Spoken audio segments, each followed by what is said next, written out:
আসমান বানালেন কে? আল্লাহ। জমিন বানালেন কে? আল্লাহ। সমস্ত কিছুর মালিক কে? আল্লাহ। আপনার আমার মালিক তিনিও হচ্ছেন আল্লাহ। তিনি যে রব, তিনি যে অনন্ত অসীম আলিমুল হাকিম। মহান করুণাম আল্লাহ পাক রব্বুল আলামিনের পবিত্র কালামুল্লাহ শরীফের বর্ণনা বলে শেষ করা যাবে না। তাই মহান যে আল্লাহ কবির ভাষায় বলেছেন, আচ্ছা মানুষ বলো দেখি রাত্রি কেন কালো, চাঁদ সূরজ কোথা হতে পেল এত আলো। আচ্ছা মানুষ বলো দেখি রাত্রি কেন কালো, চাঁদ সূরজ কোথা হতে পেল এত আলো। বলো বলো বলো বলো বলো মানুষ সব কেমন করে হয়। পশু পাখি কয় না কথা মানুষ কেন কয়।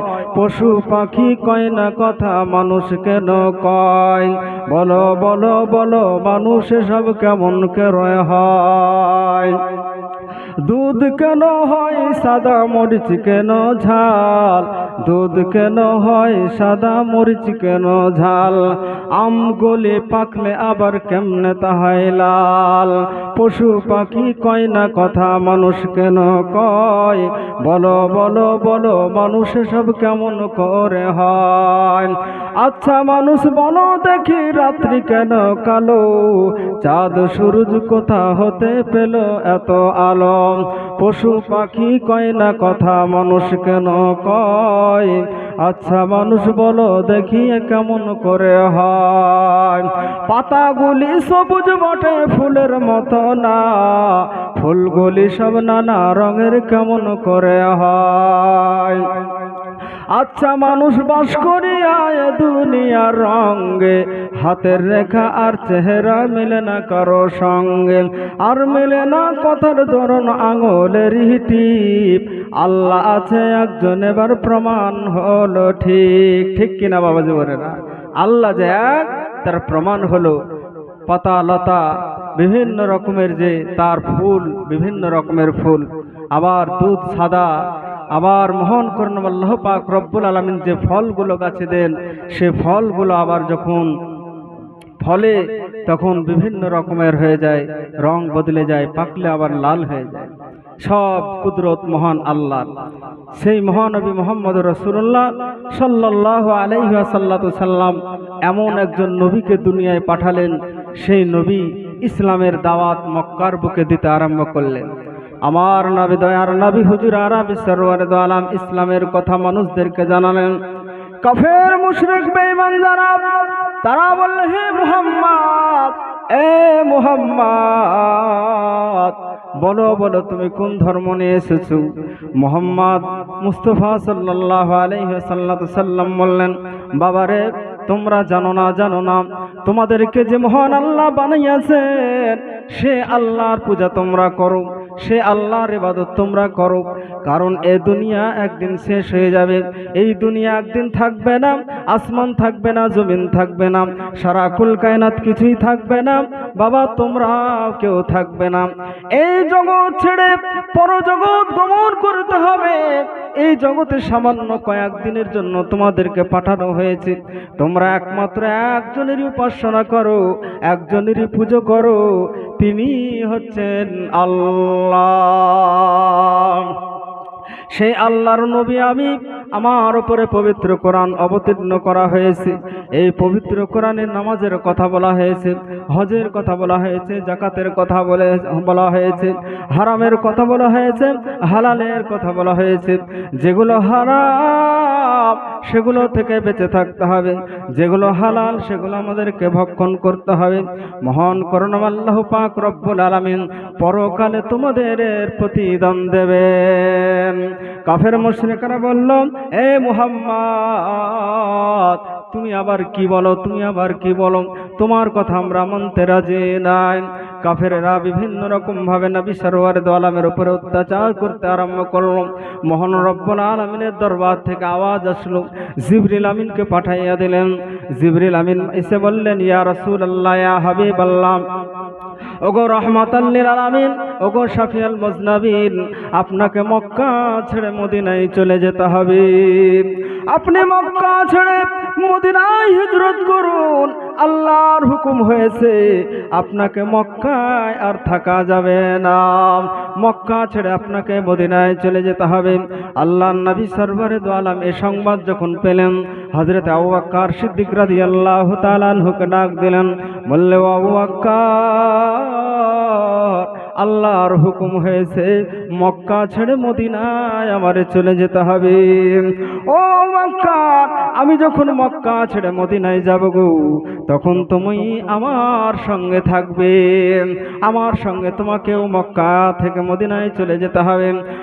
হযরত আবু বকর সিদ্দিক রাদিয়াল্লাহু তাআলা আনহু বললেন, লাব্বাইকা ইয়া রাসূলুল্লাহ, আমি উপস্থিত আছি, আপনি বলবেন, আপনার সঙ্গে আমি যেতে রাজি আছি। হযরত আলী কারামাল্লাহু ওয়াজহুকে ডাক দিলেন, বললে, ও আলী, ও আলী কারামাল্লাহু ওয়াজহু, শুনে নাও, আল্লাহর হুকুম হয়েছে আমাকে মক্কা ছেড়ে মদিনায় চলে যেতে হবে। ও আলী, আমি যখন মক্কা ছেড়ে মদিনায় যাব, যেই দিন যাব সেই দিন তুমি আমার কাছে আসবে। হযরত আলী কারামাল্লাহু ওয়াজহু বললেন, ইয়া রাসূলুল্লাহ, ইয়া হাবিবাল্লাহ, নবী গো, আপনাকে পেয়ে জ্ঞান পেয়েছি, আপনাকে পেয়ে নামাজ পেয়েছি, আপনাকে পেয়ে আমরা জান্নাতের কথা জানতে পেরেছি, জাহান্নামের কথা জানতে পেরেছি, সব কিছু আপনাকে পেয়ে আমরা পেয়েছি। ইয়া রাসূলুল্লাহ, ইয়া হাবিবাল্লাহ, নবী গো, আপনি যা বলবেন আমি তাই করব। আল্লাহর নবী সরওয়ারে দু আলম হযরত আলীকে বললেন, ও আলী, আমি যেই দিন রাত্রিবেলায় মক্কা ছেড়ে মদিনায় রওনা হয়ে যাব, সেই দিন তুমি আমার কাছে আসবে, আমার বিছানায় তুমি ঘুমাইয়া থাকবে। সকাল যখন হয়ে যাবে, তখন আমার কাছে কিছু আমানতের মাল আছে আলী গো, এই আমানতের মালগুলো যার যার তাকে আপন আপন দায়িত্ব পালন করে তার কাছে পৌঁছে দিয়ে, একদিন নয়, 2 দিন নয়, 3 দিন পরেও তুমি মদিনায় চলে আসবে। হযরত আলী কারামাল্লাহু ওয়াজহু, তিনার কেমন ঈমান দেখুন, তিনার বিশ্বাস যে আল্লাহর নবী সরওয়ারে দু আলম যখন মক্কা ছেড়ে মদিনায় যাবেন, উনি বলেছেন 3 দিন পরে আমিও নাকি মক্কা ছেড়ে মদিনায় চলে যাব। তাহলে যতই বড় কাফের মুশরিক বেঈমান থাক না কেন, তারা আমি আলী আমাকে মারতে পারবে না। এইরকম ঈমান নিয়ে বিশ্বের নবী সরওয়ারে দু আলমকে বললেন, ইয়া রাসূলুল্লাহ, ইয়া হাবিবাল্লাহ, নবী গো, আমি উপস্থিত আছি, যেই দিন যাবেন সেই দিন আমাকে আপনি একটু ডাক দিয়ে বলে দেবেন। এবার আল্লাহর হুকুম হলো, আল্লাহ বললেন, ও জিবরিল, যাও যাও, আমার নবীকে জানাইয়া দাও আজকের রাত্রিতেই মক্কা ছেড়ে মদিনায় চলে যেতে হবে। হযরতে আলী কারামাল্লাহু ওয়াজহুকে ডাক দিয়ে বললেন, নবী আমার, বলে, ও আলী, আল্লাহর হুকুম হয়েছে আজকের রাত্রিতে আমাকে মক্কা ছেড়ে মদিনায় পাঠিয়ে দিয়ে দিতে হবে। ও আলী, তুমি তাড়াতাড়ি চলে এসো। হযরতে আলী কারামাল্লাহু ওয়াজহু তিনি আসলেন। আল্লাহর নবী সরওয়ারে দু আলম বললেন, আলী, আজকে আমার রাত্রিতে আমার বিছানায় তুমি ঘুমাইয়া থাকবে। হযরতে আলী কারামাল্লাহু ওয়াজহু, তিনার ঈমান এত শক্ত, তাই তিনি বললেন যে, ইয়া রাসূলুল্লাহ, ইয়া হাবিবাল্লাহ, নবী গো, কাফের বেঈমানেরা আমাকে মারতে পারবে না, কারণ আপনি বলে দিয়েছেন পাক জবানে যে 3 দিন পরে মক্কা ছেড়ে মদিনায় তোমাকে চলে যেতে হবে। ইয়া রাসূলুল্লাহ, ইয়া হাবিবাল্লাহ, তাহলে আজকে আপনার বিছানা মোবারকে আমি রাত্রি ঘুমাবো, আপনি ঠিক মতো চলে যাবেন। আল্লাহ পাক রব্বুল আলামিন জিবরিল আমিনকে বললেন, জিবরিল আমিন গো, যাও যাও, নবীকে জানাইয়া দাও গভীর রাত্রি হয়ে গেছে, কাফের মুশরিক বেঈমান যারা, তারা তরবারি, তীর, বল্লম, লাঠি নিয়ে আপনার বাড়ির চতুর্দিককে ঘেরোয়া করে নিয়েছে। কাফের মুশরিকরা তীর, বল্লম, লাঠি নিয়ে আপনার বাড়ির চতুর্দিক ঘেরোয়া করে আছে। ও নবী, আপনি যদি আজকে রাত্রি বাড়ি থেকে বের হন, তাহলে আপনাকে সেই কাফের মুশরিকরা মেরে দেবে। আপনি এক কাজ করুন, আপনি ইসমে আজম পড়ুন। এই ইসমে আজম পড়ে এক মুষ্টা বালি আপনার হাতে আমি তুলে দিচ্ছি, এই বালিটা ফু দিয়ে আপনি উপর দিকে ছুড়ে দেবেন। মহান করুণাময় আল্লাহ পাক রব্বুল আলামিন তিনি সমস্ত কাফেরের চোখে চোখে এই বালিগুলো পৌঁছে দেবে। জিবরিল আমিন আলাইহি ওয়াসাল্লাম এসে নবীকে আমার বললেন। নবী কি করলেন? ইসমে আজম পড়লেন। ইসমে আজম পড়ার পরে সেই বালিগুলো ওপর দিকে ছুড়ে দিলেন। আল্লাহ পাক রব্বুল আলামিন ফেরেশতা দিয়ে সেই বালিগুলো সমস্ত কাফেরের চোখে চোখে পৌঁছে দিল। এবার সমস্ত কাফের মুশরিক বেঈমানরা বাড়ির চতুর্দিক ঘেরোয়া করে আছে, কখন নবী বের হবে আর কখন আমরা সেই মুহাম্মদকে কতল করব। এই মুহাম্মদকে দুনিয়ায় রাখবো না। মুহাম্মদ যদি দুনিয়াতে না থাকে তাহলে ইসলাম প্রচার করার আর কেউ থাকবে না। আজকে রাত্রেতে যখনই আল্লাহর নবী বাড়ি থেকে বের হবে তখনই আল্লাহর নবীকে আমরা মেরে দেব। যদি রাত্রিবেলায় না বের হয়, ফজরের আজান যখন হবে ওই ফজরের আজানের সময় নবী নামাজ পড়ার জন্য বের হবে, সেই সময় নবীকে মেরে দেওয়া।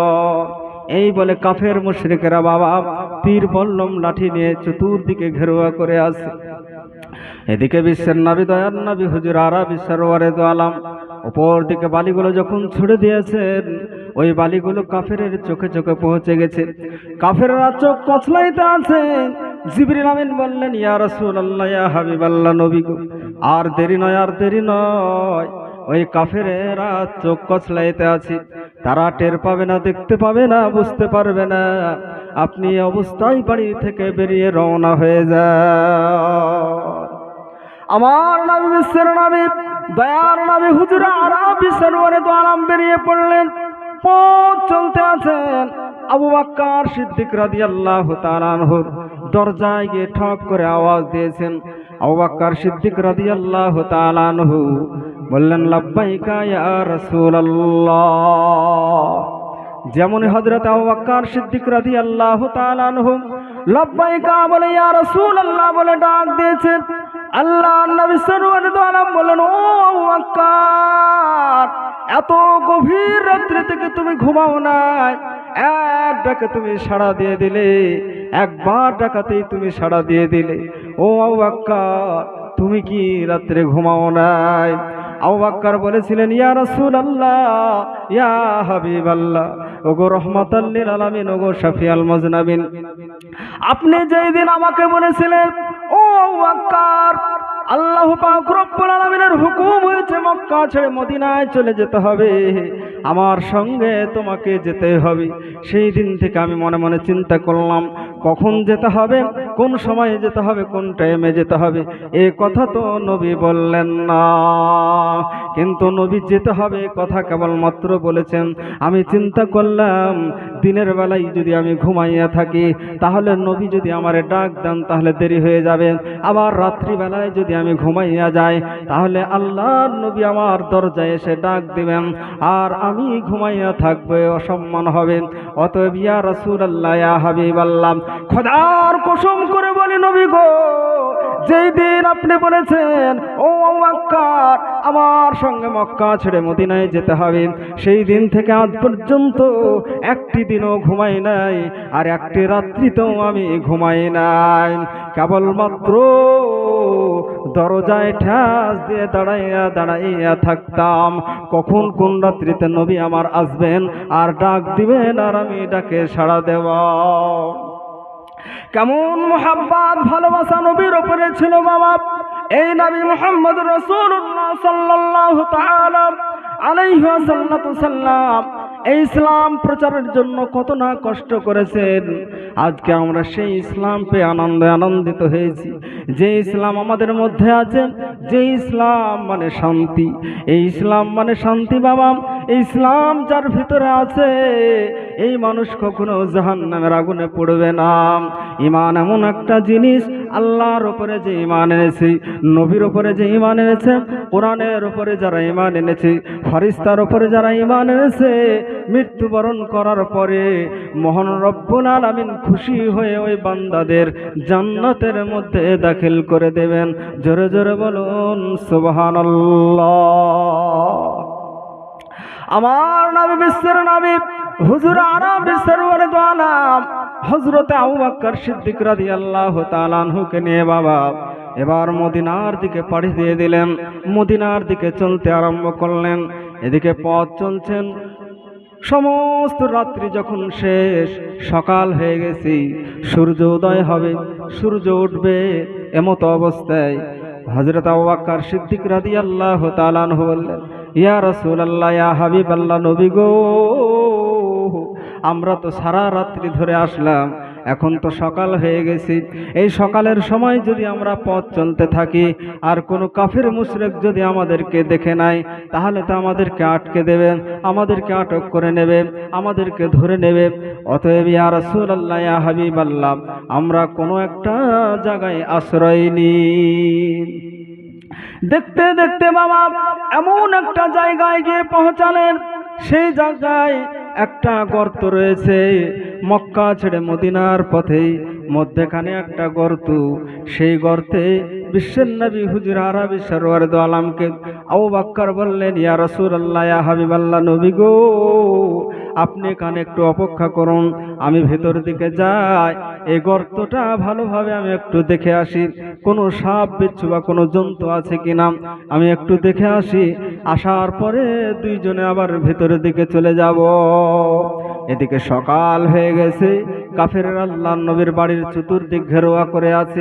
ফজরের আজান যখন হয়ে গেল, কাফেররা এবার লাঠি শক্ত করে ধরে আছে, তীর বল্লম শক্ত করে ধরে আছে। এবার নবী আজান হয়েছে, বের হবে, আল্লাহর নবীকে আমরা এবার কতল করে দেব। কিন্তু বাবা সূর্য উদয় হয়ে গেল, সূর্য উঠে গেল, আল্লাহ নবী বাড়ি থেকে বের হন নাই। কাফেররা এবার মনে মনে ভাবে যে আল্লাহর নবী আমাদের ভয়ে ঘুমাইয়া আছে, আমাদের ভয়ে আল্লাহর নবী বাড়ি থেকে বের হচ্ছেন না, তাহলে এই নবীকে মারা যাবে না, চলো ভেতর দিকে যেতে হবে, বাড়ির ভিতরে না ঢুকলে এই নবীকে কখনো মারা যাবে না। এবার দরজা ভেঙে ভেতর দিকে ঢোকা হলো। ভেতর দিকে ঢোকার পরে দেখেন কে যেন চাদর মুড়ি দিয়ে যেন শুয়ে আছে। কাফেররা বলল, এই নবী মুহাম্মদ শুয়ে আছে, এই মুহাম্মাদের গলার উপরে তরবারি চালিয়ে দাও। কেউ বলল, না রে, দেখে না দেখে মারা যাবে না, এটা যদি নবী না হয়ে অন্য কেউ হয়, এটা যদি মুহাম্মদ না হয়ে অন্য কেউ হয়, তাহলে তো মারাটা ঠিক হবে না। কেউ বলল, না না, নবীর ঘরে আর কে থাকবে, নিশ্চয়ই নবী, এই নবী মুহাম্মদ সাল্লাল্লাহু আলাইহি সাল্লাম, এটাই নবী, তুমি তরবারির আঘাত করো। কেউ বলল, না না, কখনো মারা যাবে না, কখনো তরবারির আঘাত করবে না, তীর বল্লম লাঠি কিছুরই আঘাত করা যাবে না, যতক্ষণ পর্যন্ত চাদর উঠাইয়া না দেখা যাবে ততক্ষণ পর্যন্ত মারা যাবে না। কে জানো বাবা ওই কাফেরদের মধ্যে একজন চাদরখানা সরাইয়া দিল, আর যেমনই চাদরখানা সরাইয়া দেওয়া, বিশ্বের নবী, দয়ার নবী যেন ওখানে নাম হযরত আলী শুয়ে আছেন। তারা দেখে অবাক হয়ে গেল। আলীকে ডাক দিয়ে বলল, আলী, কি ব্যাপার, তোমাদের নবী মুহাম্মদ কোথায়? হযরত আলী কারামুল্লাহ ওয়াজহুদ্দিনে বললেন, তোমরাও যেখানে আমিও সেখানে, তোমরাও বাবা যেখানে আমিও তো সেখানে। কাফেররা বলল, কথা তো তাই, আমরাও যেখানে আলীও তো সেখানে, মুহাম্মদের খবর বা সে কি করেই জানবে? তারা বলল, আল্লাহর নবী মনে হয় নিশ্চয় এ বাড়ি থেকে গভীর রাত্রিতে বের হয়ে গেছে, চলো চলো আমরা মদিনার দিকে পাঠিয়ে দিয়ে দিই, রাস্তা পথে যদি দেখতে পাই তাহলে আল্লাহর নবীকে আমরা ধরে নিয়ে আসব। এদিকে হযরত আবু বকর সিদ্দিক রাদিয়াল্লাহু তাআলা আনহু বাবা ওই গর্তের ভিতরের দিকে ঢুকেছে। ঢোকার পরে দেখেন অনেকগুলো ছিদ্র রয়েছে, অনেকগুলো খাল রয়েছে, অনেকগুলো ওই গর্তের ভিতরে ছোট ছোট ইঁদুরের খালের মতো খাল রয়েছে। আবু বকর সিদ্দিক রাদিয়াল্লাহু তাআলা আনহু চিন্তা করলেন, যদি এখানে আল্লাহর নবীকে নিয়ে আসা হয়, তাহলে কোনো যদি সর্প অর্থাৎ কোনো সাপ বেরিয়ে আসে, তাহলে তো আল্লাহর নবীকে দংশন করে দেবে, আল্লাহর নবীকে কামড়ে নেবে, আমাকেও কামড়ে নেবে। অতএব এই ছিদ্রগুলো বন্ধ করা যায়। হযরতে আবু বকর সিদ্দিক রাদিয়াল্লাহু তাআলা আনহুর মাথায় বাবা এরকম পাগড়ি ছিল। এই পাগড়ি হযরতে আবু বকর সিদ্দিক রাদিয়াল্লাহু তাআলা আনহু কোটি কোটি করে ছিঁড়ে ছিঁড়ে ওই ছিদ্রগুলো বন্ধ করতে আরম্ভ করলেন। যতগুলো খাল ছিল সমস্ত খাল এক এক করে বন্ধ করতে আরম্ভ করলেন, কিন্তু সমস্ত খাল বন্ধ হলো, একটি খাল আর বন্ধ হলো না। পাগড়ি শেষ হয়ে গেছে, কি দিয়ে আর বন্ধ করবে? বেরিয়ে আসলেন। আসার পরে আল্লাহর নবী সরওয়ারে দু আলমকে বললেন, ইয়া রাসূলুল্লাহ, ইয়া হাবিবাল্লাহ, ভেতর দিকে চলুন। এবার ভেতর দিকে আল্লাহর নবী সরওয়ারে দু আলম চললেন। ভেতরে যাওয়ার পরে আল্লাহর নবী সরওয়ারে দু আলম ক্লান্ত হয়ে গেছেন। হযরত আবু বকর সিদ্দিক রাদিয়াল্লাহু তাআলা আনহু বললেন, ইয়া রাসূলুল্লাহ, ইয়া হাবিবাল্লাহ, আমি বসে পড়ছি, আমার জাঙ্গে আপনি মাথা মোবারক দিয়ে একটু আপনি বিশ্রাম নিন, আপনি একটু আরাম করুন। হযরতে আবু বকর সিদ্দিক রাদিয়াল্লাহু তাআলা আনহু চিন্তা করলেন, যে খালটা বন্ধ করা হয় নাই, এই খাল দিয়ে যদি সাপ বের হয়, তাই তিনি পায়ের গুড্ডা ওই জায়গায় দিয়ে তিনি বসে পড়লেন। আল্লাহর নবী সরওয়ারে দু আলম হযরত আবু বকর সিদ্দিক রাদিয়াল্লাহু তাআলা আনহুর জাঙ্গে মাথা দিয়ে তিনি একটু আরাম করতে আসে। এদিকে কাফেররা ওই গর্তের কাছে এসে পৌঁছে গেছে। কাফেররা বলল, এইখানে যে একটা গর্ত রয়েছে, এই গর্তে নিশ্চয় আল্লাহর নবী ঢুকেছে। তখন কাফেররা এই মন্তব্য করতে আরম্ভ করলো যে এই গর্তের মধ্যে নিশ্চয়ই আল্লাহর নবী ঢুকেছে। তাদের মধ্যে একজন বলল, তাহলে এই গর্তের ভিতরে ঢুকো।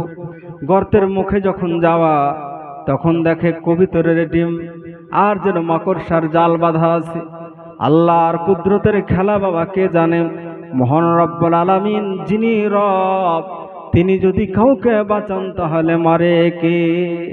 আল্লাহ যদি মারে, সারা পৃথিবীর মানুষ কেউ বাঁচাতে পারবে না। আর আল্লাহ যদি বাঁচান, সারা পৃথিবীর মানুষ কেউ মারতে পারবে না। তাহলে আল্লাহ বাঁচালে কেউ মারতে পারবে না, আর আল্লাহ মারলে কেউ বাঁচাতে পারবে না। এদিকে ব্রাদার ইসলাম, আল্লাহ পাক রব্বুল আলামিনের হুকুম হলো, জিবরিল যাও যাও কবুতরকে বলে দাও আমার নবী বিশ্বের নবী এই গর্তের মধ্যে প্রবেশ করার সঙ্গে সঙ্গে ওই কাফের মুশরিকরা যখন এখানে আসবে, আল্লাহর নবী সরওয়ারে দু আলমকে আক্রমণ করতে পারে। অতএব এখানে যেন ডিম পেড়ে দেওয়া হয়। আর মাকড়সাকে বলা হলো, মাকড়সা যেন ওখানে জাল বেঁধে দেয়। তাহলে তারা ওই কাফের মুশরিকরা ভাববে যে আল্লাহর নবী যদি ভিতরে যেত, তাহলে এই দরজায় কিন্তু কবুতরের ডিম থাকতো না, আর মাকড়সার জালও থাকতো না। মাকড়সার জাল কিন্তু নিশ্চয়ই ছিঁড়ে যেত। তারা বলল, এখানে না না, এই গর্তের ভিতরে আল্লাহর নবী নাই। আল্লাহর নবী সরওয়ারে দু আলম তিনার কাছে আবু বকর সিদ্দিক রাদিয়াল্লাহু তাআলা আনহু আছেন। উনি কিন্তু সব কাফের মুশরিকদের কথা শুনতে পাচ্ছেন, আর তিনি কিন্তু কেবলমাত্র আল্লাহ আল্লাহ করছেন। নবী আমার বললেন, ও আবু বকর, তুমি ভেবো না যে আমরা এখানে দুইজন আছি। তুমি আবু বকর, আমি আল্লাহর নবী, আর আমাদের সঙ্গে মহান রব্বুল আলামিন আছে। ও বকর, চিন্তা করার কোনো কারণ নাই, স্বয়ং মহান আল্লাহ আমাদের সাহায্য করবে। তাই কবি কবির ভাষায় বলেছেন, মক্কা হতে মদিনা যেতে মধ্যখানে এক গর্ত আছে রে। মক্কা থেকে মদিনা যেতে মধ্যখানে এক গর্ত আছে রে। আর সে গর্তে লুকান নবী কাফের যন্ত্রণায় রে। সোনার মদিনায় আমরা নবীর পাগল দেওয়ানা, আমরা নবীর পাগল দেওয়ানা রে। সোনার মদিনা আমরা নবীর পাগল দেওয়ানা। কবুতরে ডিম পাড়িল, আর মাকড় সাথে জাল বাঁধিল রে। এই তো খোদার মহিমা কে বুঝিতে পারে গো। আল্লাহ তোমার লীলা খেলা কেউ বোঝে না। আল্লাহ তোমার লীলা খেলা কেউ বোঝে না। মহান রব্বুল আলামিন যিনি রব, যিনি মাবুদ, যিনি মাওলা, যিনি পাক পরওয়ারদিগারে আলাম, তিনি সাহায্য করছেন আমার নবী মুহাম্মদ রাসূলুল্লাহ সাল্লাল্লাহু আলাইহি ওয়াসাল্লামকে। কাফেররা সেখান থেকে চলে গেল।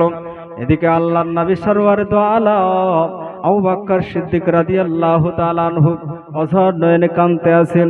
ওনার চোখের পানি টস টস করে আল্লাহর নবীর পেশানি মোবারকে পড়েছে। আল্লাহর নবী সরওয়ার দো আলম তিনি চেতন হলেন।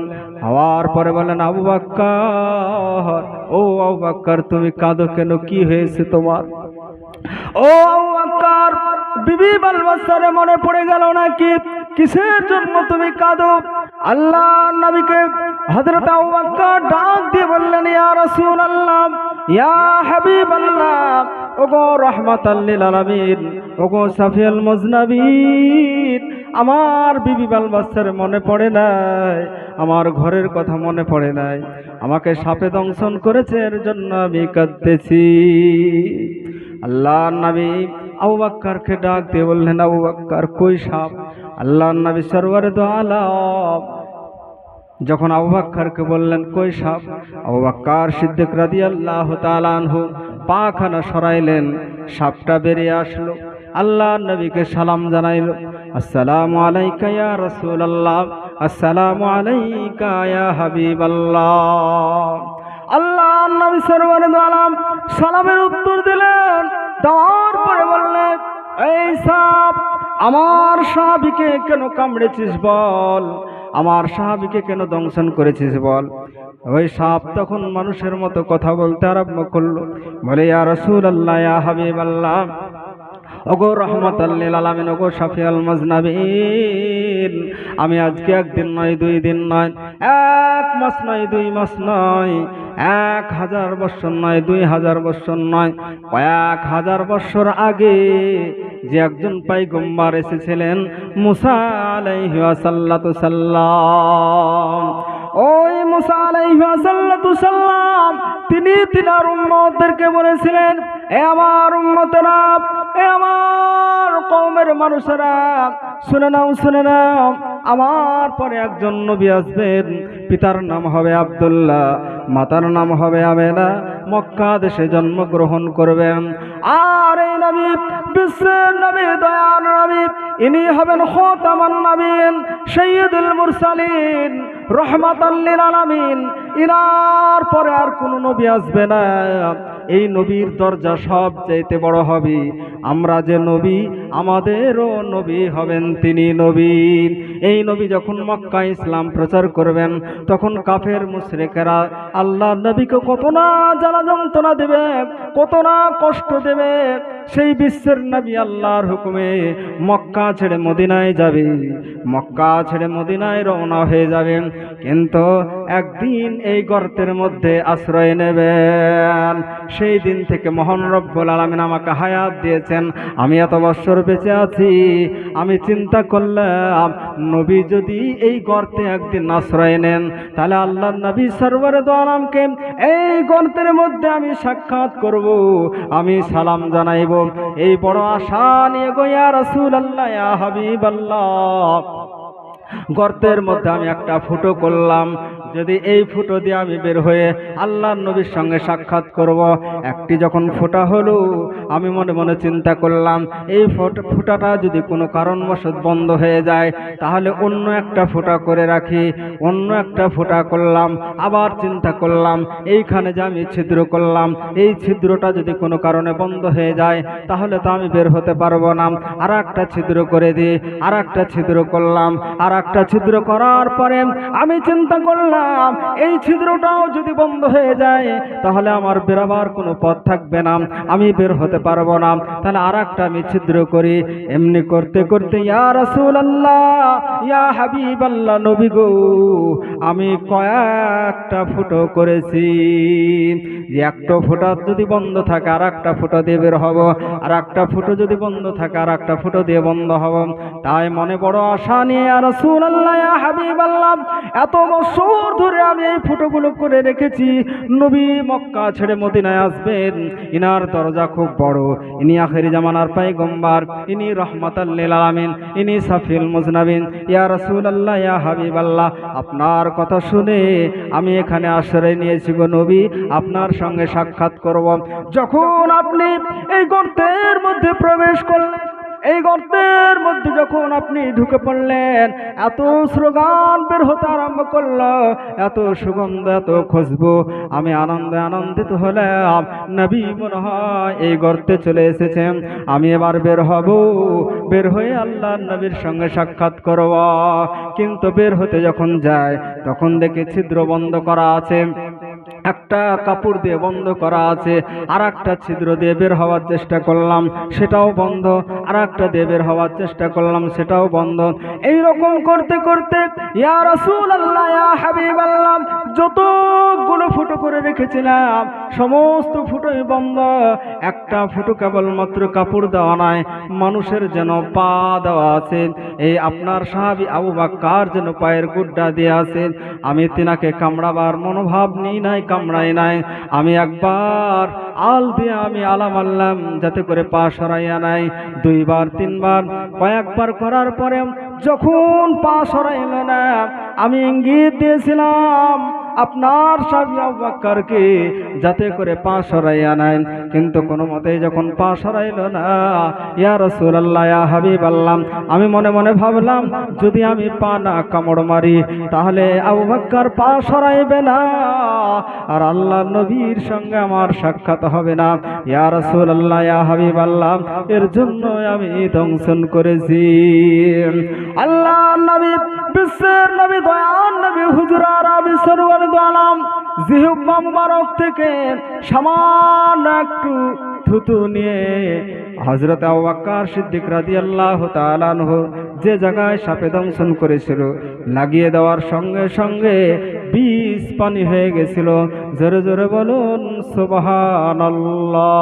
আল্লাহুম্মা সাল্লি আলা মাওলানা মুহাম্মদ ওয়ালা আলি সাইয়্যিদিনা মাওলানা মুহাম্মদ সাল্লাল্লাহু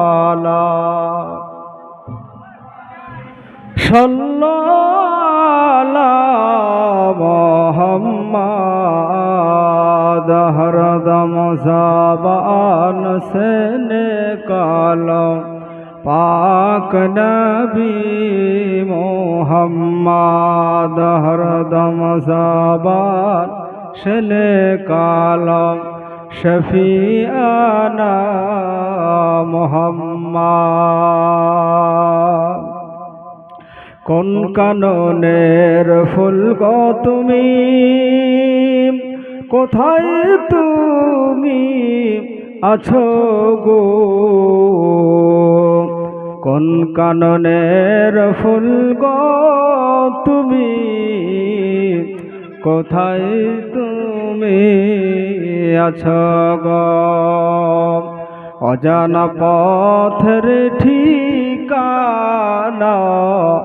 আমায় একটু বলো গো, কত বয়স হলো তোমার, আল্লাহর রাসূল চিনলে না, এমন দিন আসবে তোমার হাজার কান্দলে ছাড়বে না। কোন কাননের ফুল গো তুমি, কোথায় তুমি আছো গো, অজানা পথের ঠিকানা আমায় একটু বলো গো। ব্রাদার ইসলাম, এবার বিশ্বের নবী, দয়ার নবী হুজুর আরবি সরওয়ারে দো আলাম ওই গর্ত থেকে বেরিয়ে মদিনার দিকে রওনা হয়ে গেলেন। মদিনাবাসীরা আনন্দে আনন্দিত। আজকে আমার নবী, বিশ্বের নবী, দয়ার নবী মক্কা ছেড়ে মদিনায় আসছেন। কেউ খেজুর, কেউ সোনার মালা, কেউ বড় বড় খাবার, বিভিন্ন রকমের খাবার নিয়ে রাস্তার ধারে দাঁড়ায় আছেন। কোনো কোনো ব্যক্তি দুধ গরম করে নিয়ে গ্লাসে দাঁড়ায় আছেন। আল্লাহর নবী আসবেন, আর আল্লাহর নবীকে আমরা সবাই বরণ করে নেব। আল্লাহর নবী যখন আসবেন, আমরা সবাই আল্লাহর নবীকে স্বাগত জানিয়ে বরণ করে আমাদের বাড়ির ভিতরে আশ্রয় দেব। একজন ব্যক্তি বলল, নবীকে আমার বাড়িতে আশ্রয় দেব। আর একজন ব্যক্তি বলছে, না, আমি আমার বাড়িতে আশ্রয় নেব। সবাই এইরকম ভাবে আল্লাহর নবীকে বরণ করে নিজের বাড়ি নিয়ে যেতে চায়। আল্লাহর নবী তো জাহানের নবী পয়গম্বর মুহাম্মদ রাসূলুল্লাহ সাল্লাল্লাহু আলাইহি সাল্লাম যখন মদিনায় গিয়ে পৌঁছালেন, সবাই আনন্দে আনন্দিত হয়ে যারা দুধ নিয়েছিল আল্লাহর নবীকে সে দুধ দিলেন, যারা খেজুর নিয়েছিলেন খেজুর দিলেন। এইরকম ভাবে বিভিন্ন রকম ভাবে কেউ ফুলের মালা, এইরকম ভাবে আল্লাহর নবী হুজুর আরবি সরওয়ারে দো আলমকে বরণ করে নিয়ে বলতে আছেন যে, ইয়া রাসূলুল্লাহ, ইয়া হাবিব আল্লাহ নবী গো, আমার বাড়ি আপনি চলুন, আমার বাড়িতে আপনি থাকবেন। আর একজন বলেন, ইয়া রাসূলুল্লাহ, ইয়া হাবিব আল্লাহ, আপনি আমার বাড়িতে থাকবেন। সবাই যেন আল্লাহর নবীকে টানাটানি করতে আছেন। এদিকে মহান রব্বুল ইজ্জাত পাক পরওয়ারদিগার আলাম জিবরিল আমিনকে বললেন, জিবরিল আমিন, যাও যাও, আমার নবীকে জানিয়ে দাও যে আল্লাহর নবী সরওয়ারে দো আলাম যে উটের উপরে চেপে আছে, সেই উটটা যেখানে গিয়ে বসে পড়বে সেখানেই আল্লাহর নবী তার বাড়িতে আশ্রয় নেবে। তো এমন একজনের বাড়ির দরজায় গিয়ে সে উট থেমেছিল। তার নাম হচ্ছে আবু আনসারী রাদিয়াল্লাহু তাআলা আনহু। এবার সবাই অপেক্ষা করছেন। আল্লাহর নবী বললেন যে, তোমরা সবাই শোনো, মহান আল্লাহ পাক রব্বুল আলামিনের হুকুম হয়েছে, এই উটে আমি চেপে আছি, উট যেখানে থামবে আমি সেই বাড়িতে আশ্রয় নেব। দয়ার নবী, বিশ্বের নবীর কথা শুনে তারা সবাই আনন্দে আনন্দিত হলো। আর সবাই মনে মনে বলতে থাকলো যে, উট যেন আমার বাড়িতে থামে, উট যেন আমার বাড়িতে থামে। কিন্তু এমন একটি জায়গায় গিয়ে সে উট থামলো, সে আবু আনসারী রাদিয়াল্লাহু তাআলা আনহুর দরজার পাশে। সেখানেই প্রথমে মসজিদ তৈরি হয়েছিল। সে মসজিদের নাম হচ্ছে মসজিদুল কুবা। আল্লাহর নবী যাওয়ার পরে সর্বপ্রথম মসজিদ ওই মদিনাতুল মুনাওয়ারায় মসজিদুল কুবা তৈরি করা হয়েছে। এবার আবু আনসারী রাদিয়াল্লাহু তাআলা আনহু আনন্দে আনন্দিত হলেন। যতগুলো মানুষ সেখানে ছিলেন, আবু আনসারী রাদিয়াল্লাহু তাআলা আনহু বললেন, বাবা জীবন, আপনাদের সকলের দাওয়াত থাকলো, আপনারা সবাই আমার মেহমান, সবাই মেহমানদারি করবেন। কারণ আল্লাহর নবীর আসার আগমনের কারণে সবাই বরণ করতে এসেছেন। আল্লাহর নবী হুজুর আরবি সরওয়ারে দো আলাম আমার বাড়ির এখানে উপস্থিত হয়েছেন। উট যেহেতু এখানে বসে গিয়েছে, এখানে আমার বাড়িতে আশ্রয় নেবেন। আমার বাড়িতে আজকে ভালো ভালো খাবার তৈরি করা হবে। আপনাদের সকলের দাওয়াত থাকলো, সবাই খাবেন, সবাই আনন্দ ভোগ করবেন, তারপর এখান থেকে যাবেন। এদিকে ওই আবু আনসারী রাদিয়াল্লাহু তাআলা আনহুর একজন বন্ধু ছিল। তার বন্ধুর নাম হচ্ছে আবু সালাম। ওই আবু সালাম তার বন্ধু। ওই আবু সালাম এমন একজন পণ্ডিত ছিলেন, তওরাত শরীফ তার মুখস্থ ছিল, ইনজিল শরীফ তার মুখস্থ ছিল। চারখানা বড় বড় সহি কিতাব আল্লাহ পাক রব্বুল আলামিন অবতীর্ণ করেছেন। একখানা হচ্ছে তওরাত শরীফ, একখানা জব্বর, আর একখানা ইনজিল, আর একখানা হচ্ছে পবিত্র কোরআন মাজিদ।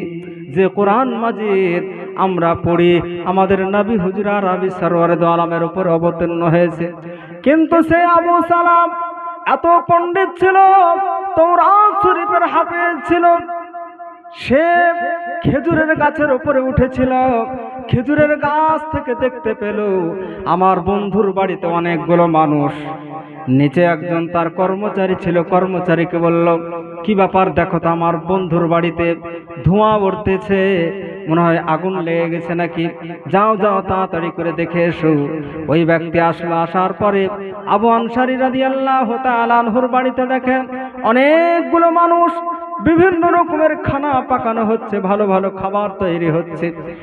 সে মনে মনে ভাবলো, এখানে তো কোনো দুর্ঘটনা ঘটে নাই, কোনো বাড়ি পড়ে নাই, এখানে ভালো আয়োজন করা হয়ে আছে।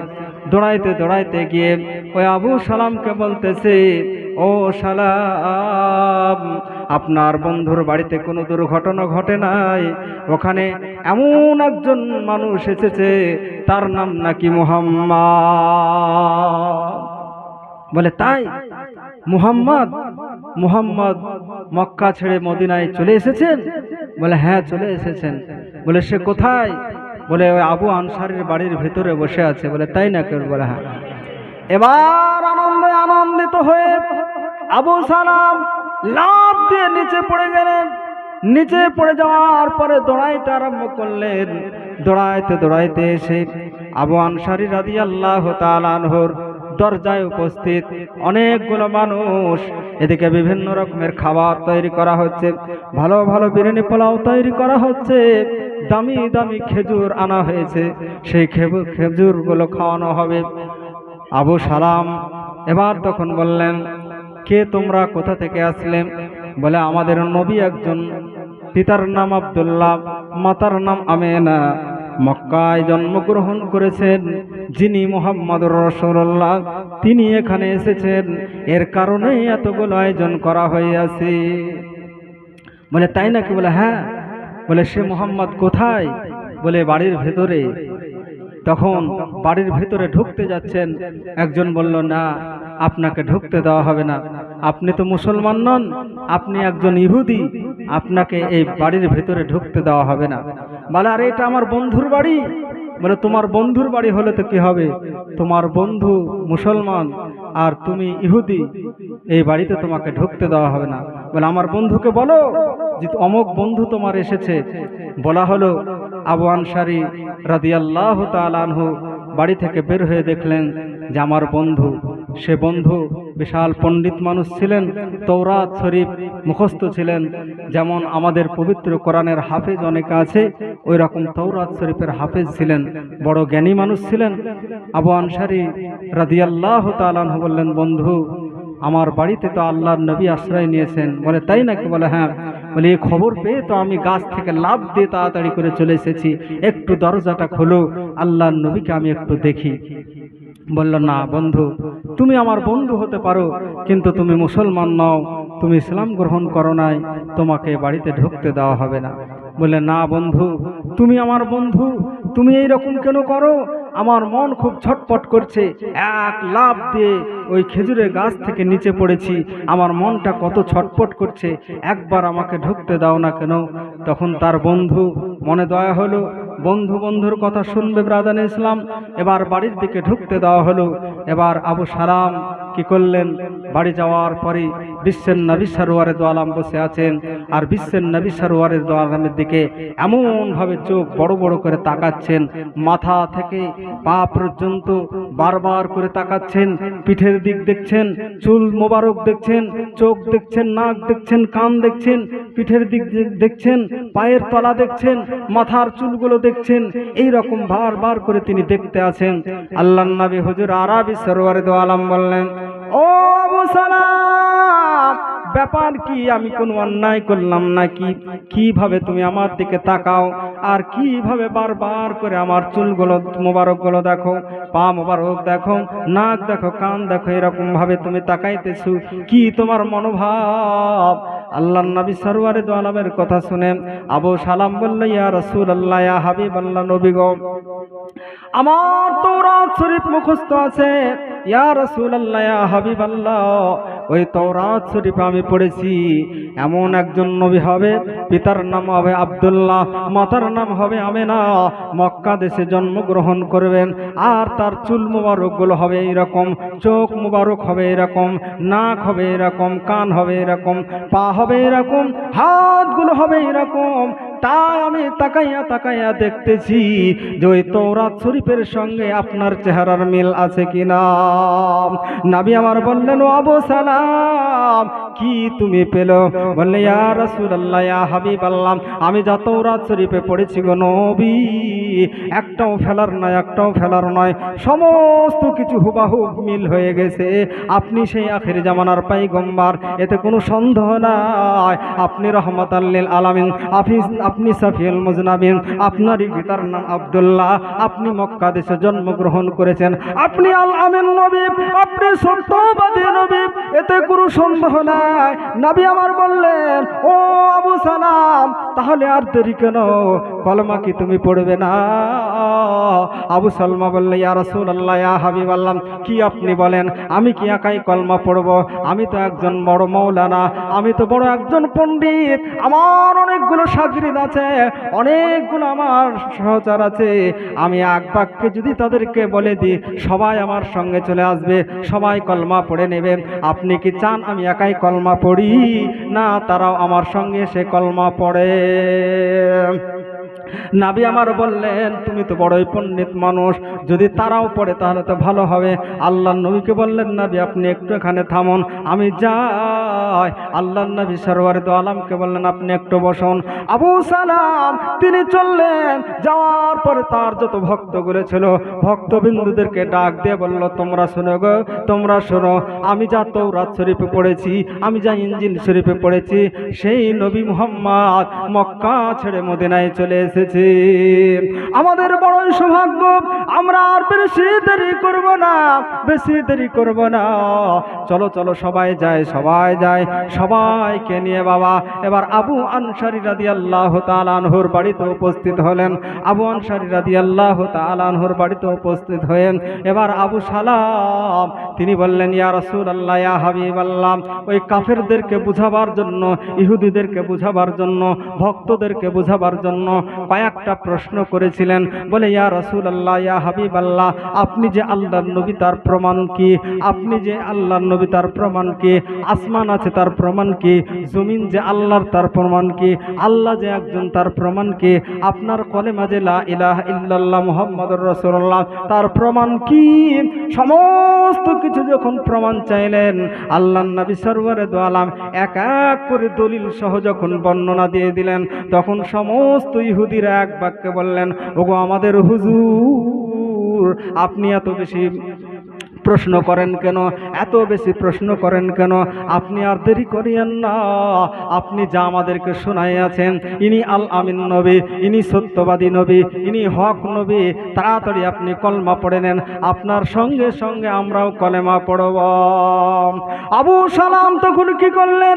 আল্লাহর নবীর হাতে হাত দিয়ে বললেন, সবাই পড়ুন, আশহাদু আল্লা ইলাহা ইল্লাল্লাহু ওয়া আশহাদু আন্না মুহাম্মাদান আবদুহু ওয়া রাসূলুহু সাল্লাল্লাহু আলাইহি সাল্লাম। এবার আবু আনসারী রাদিয়াল্লাহু তাআলা আনহুর বাড়িতে আরো অনেক লোকের জামায়াত সমাগম হলো। আবু আনসারী রাদিয়াল্লাহু তাআলা আনহু আনন্দ সহকারে সকলকে দাওয়াত দিয়ে খানা ব্যবস্থা করলেন। সবাই খানা খেলেন আর এক এক করে চলে গেলেন। সবাই আল্লাহর নবীর হাতে হাত দিয়ে, যারা ইহুদি ছিল কলমা পড়ে মুসলমান হয়ে গেল। আল্লাহর নবী হুজুর আরবি সরওয়ারে দু আলম তিনি বললেন, তোমরা যদি আমি নবী এটা বিশ্বাস করো, তাহলে তোমরা তাড়াতাড়ি করে এখানে একটা মসজিদ তৈরি করো। এই মসজিদ তৈরি করা হলো মসজিদে কুবা। সেখানে আল্লাহর নবী হুজুর আরবি সরওয়ারে দু আলম নামাজ আদায় করেছিলেন। আল্লাহর নবী হুজুর আরবি সরওয়ারে দু আলম এই কাফের বেঈমান মুশরিকদের অত্যাচারে মক্কা ছেড়ে মদিনায় ওনাকে হিজরত করে চলে যেতে হয়েছে। তবুও তিনি আল্লাহর নবী সরওয়ারে দু আলমের পবিত্র কোরআনের বাণী মানুষকে পৌঁছাতে একটু পিছপা হননি। তাই আমার নবী বলেছেন, এমন একটা সময় আসবে, এমন একটা জামানা আসবে, সেই জামানায় আমি থাকবো না। আমি আমার রওজা মোবারকে থাকব, আমার ওয়ারাসাতুল আম্বিয়া থাকবে, যারা হাক্কানি আলেম থাকবে, ওলামা থাকবে, তারা আমার হচ্ছে ওয়ারিস। এই ওয়ারিসেরা তারা কি করবে? এই কলেমার দাওয়াত দেবে, পবিত্র কোরআনের কথা বলবে, হাদিসের কথা বলবে। আর যারা এই পবিত্র কোরআন এবং হাদিসের কথা মেনে অনুকরণ অনুসরণ করে দুনিয়া ছেড়ে বিদায় নেবে, তাদেরকে মহান রব্বুল আলামিন কিয়ামতের দিন বলবেন, ফাদখুলি ফি ইবাদি ওয়াদখুলি জান্নাতি, যাও তোমাদের জন্য আজকে জান্নাত, তোমরা জান্নাতের মধ্যে প্রবেশ করো। জোরে বলুন সুবহানাল্লাহ। আজকে আমরা এমন একটা মজলিসে উপস্থিত হয়েছি, যে মজলিসে মহান করুণাম আল্লাহ পাক রব্বুল আলামিনের নবী হুজুর আরবি সরওয়ারে দো আলম তিনি বললেন যে আমি এবং আল্লাহর অনেকগুলো ফারিস্তা, অগণিত ফারিস্তা সেখানে উপস্থিত হন।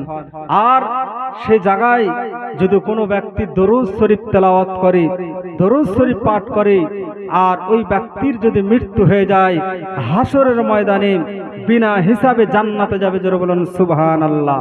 তার আজকে আমরা এমন একটা মজলিসে বসে আছি, এই মজলিসটা হচ্ছে জান্নাতের একটি বাগান। তাই বলবো, বাইরে থেকে বক্তা চলে এসেছেন, আমার বক্তব্য আর বেশি দীর্ঘ করব না। আপনারা এখনো যেনারা বাইরে ঘোরাফেরা করছেন, আপনারা জলদি করে ভেতর দিকে চলে আসুন। মা বোনেরা অনেকে এসেছেন, এখনো যেনারা এদিক ওদিকে আছেন, বেশি দেরি না করে আপনাদের জায়গায় পর্দার সহিত আপনারা এসে বসে পড়ুন। পবিত্র কোরআন ও হাদিসের কথা আপনারা শ্রবণ করবেন। আজকে আপনাদের বড়ই সৌভাগ্য, কারণ যেখানে আল্লাহর রহমত নাজিল হচ্ছে, পাশে কবরস্থান। এই কবরস্থানে কতগুলো মায়াত যে শুয়ে আছে, আল্লাহ নবী হুজুর আরবি সরওয়ারে দো আলম বলেছেন, এই কবরস্থানের পাশে যদি কোনো আলেম যায়, তাহলে সে কবরস্থানের একদিন নয়, 2 দিন নয়, 1 সপ্তাহ নয়, 2 সপ্তাহ নয়, 1 মাস নয়, 2 মাস নয়, 40 দিন পর্যন্ত মহান করুণাম আল্লাহ পাক রব্বুল আলামিনের নবী বলেছেন যে কবরের আযাবকে মাফ করে দেওয়া হয়। জোরে বলুন সুবহানাল্লাহ। আল্লাহর নবী সরওয়ারে দো আলমের কথা শোনার পরে একজন সাহাবী বলেছিলেন, ইয়া রাসূলুল্লাহ, ইয়া হাবিবাল্লাহ, ও নবী গো, একদিন নয়, 2 দিন নয়, 40 দিন পর যদি আবার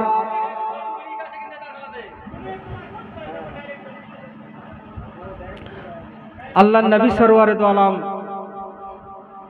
তিনাকে বললেন, ইয়া রাসূলুল্লাহ, ইয়া হাবিবাল্লাহ, তাহলে একটা আলেম যদি এক কবরস্থানের পাশে দিয়ে যায়, তাহলে 40 দিন যদি কবরের আযাব মাফ হয়ে যায়, তাহলে 40 দিন পর যদি আবার কোনো আলেম যায়, বলে তাহলে আবার 40 দিন, বলে আবার 40 দিন পর যদি কোনো আলেম যায়, বলে আবার 40 দিন, বলে এই রকম ভাবে যদি কিয়ামত পর্যন্ত সেখানে যায়, বলে আল্লাহর নবী বলেছিলেন কিয়ামত পর্যন্ত কবরস্থানে কোনো আযাব হবে না। যারা বলেন সুবহানাল্লাহ। নারায়ে তাকবীর, মাসলাকে আলা হযরত, নারায়ে তাকবীর, নারায়ে রিসালাত।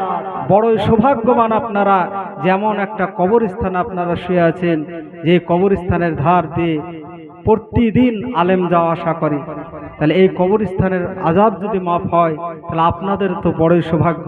কিয়ামতের দিন কোনো একজন ব্যক্তিকে প্রশ্ন করা হবে যে তোমাকে তো জান্নাতি বলে ঘোষণা করা হলো, তুমি কি আলেম? যদি ওই ব্যক্তি আলেম হয়, তাহলে আল্লাহ পাক রব্বুল আলামিন কি বলবেন জানেন?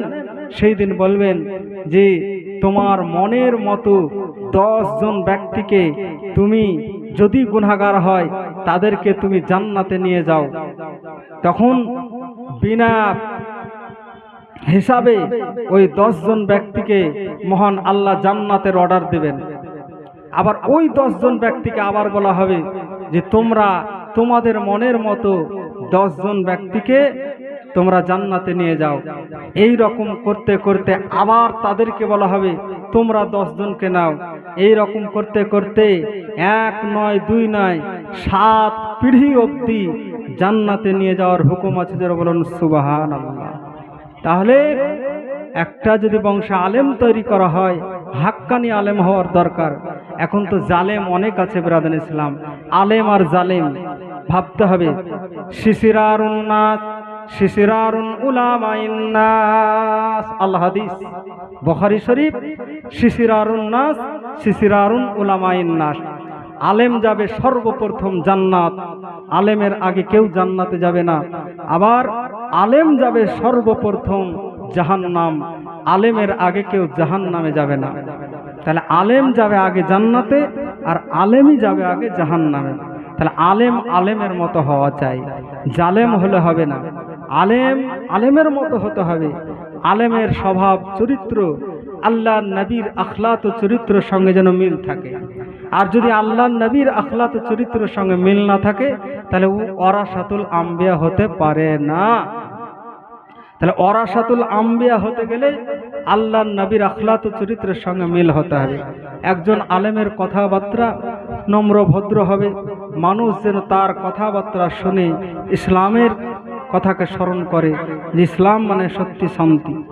তারপরে বলা হয়েছে যারা ওই আলেমের পেছনে নামাজ আদায় করবে তাদেরও স্বভাব চরিত্র যেন সেই রকম হয়।